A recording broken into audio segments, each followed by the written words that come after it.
Look at this comparison. On one side, we have centuries of inherited traditional movement.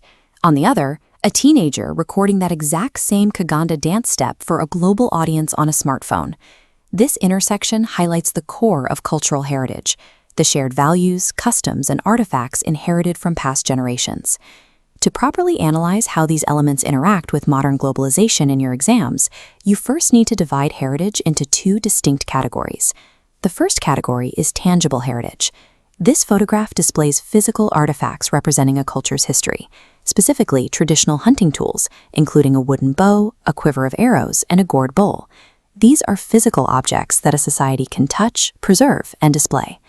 Contrast those physical objects with what this diagram represents: intangible heritage. These are the non-physical aspects of culture, such as spoken languages, oral traditions, and the social practices shared communally around a fire. Your syllabus emphasizes that culture is not stagnant. For your examinations, defining these terms is only the first step. The true analytical challenge is explaining exactly how this heritage mutates when exposed to outside influences. Let's map out that mutation process. This flowchart shows the cultural change cycle, starting here at the center node, labeled Global Contact. When a local culture interacts with foreign influences, the resulting change generally follows one of three specific pathways. The first path is assimilation. This occurs when individuals or groups of differing ethnic heritage are completely absorbed into the dominant culture of a society, resulting in the loss of their original distinct traits. The second path is acculturation. In this process, a group adopts cultural traits or social patterns of another group through direct contact, but they maintain a clear, distinct local identity. The third path is cultural hybridization. This happens when traditional local customs blend directly with global influences to create an entirely new cultural expression. To ground that in a local example, look at this image of an adungu, a traditional Ugandan stringed instrument. When modern musicians take the traditional acoustic melodies of this instrument and layer them over globalized electronic pop beats, that is cultural hybridization in action. Globalization rarely erases a culture overnight. Instead, economic pressures and new technologies force local traditions down one of these specific evolutionary paths. Let's apply this theoretical framework to a standard Section A essay prompt. Here is a highlighted question.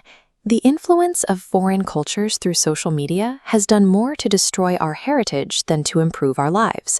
Discuss. The key word in that prompt is discuss.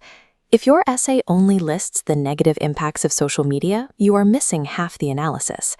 A high-scoring response acknowledges the validity of both sides of the argument before presenting a reasoned conclusion. Let's practice this right now. Pause the video, formulate one argument for how media destroys local culture, and one argument for how it preserves it, using specific Ugandan examples. For your destruction argument, you can focus on the intergenerational gap.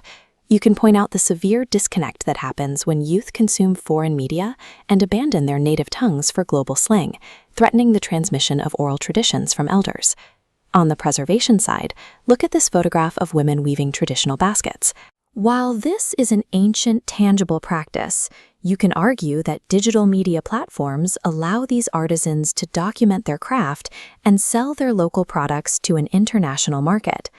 A successful analytical essay proves that the exact same tool, global media, simultaneously accelerates the erosion of some local norms while providing powerful new methods to document and sustain others. To close out an essay, use this structural formula for your conclusion. You must acknowledge localism, add the reality of globalism, and balance them to form a nuanced conclusion. By plugging our earlier examples into this formula, your conclusion states that while youth adopting global languages threatens oral traditions, digital platforms provide economic incentives to keep tangible local crafts alive. Here is your final study checklist. Number 1. Strictly distinguish between tangible and intangible heritage. Number 2. Correctly categorize cultural shifts as assimilation, acculturation, or hybridization. Number 3. Always ground your theoretical arguments in local Ugandan examples. Examiners look for academic maturity. Using this specific vocabulary proves you understand the mechanics of societal change, elevating your writing from a simple opinion piece to a rigorous, high-scoring analysis.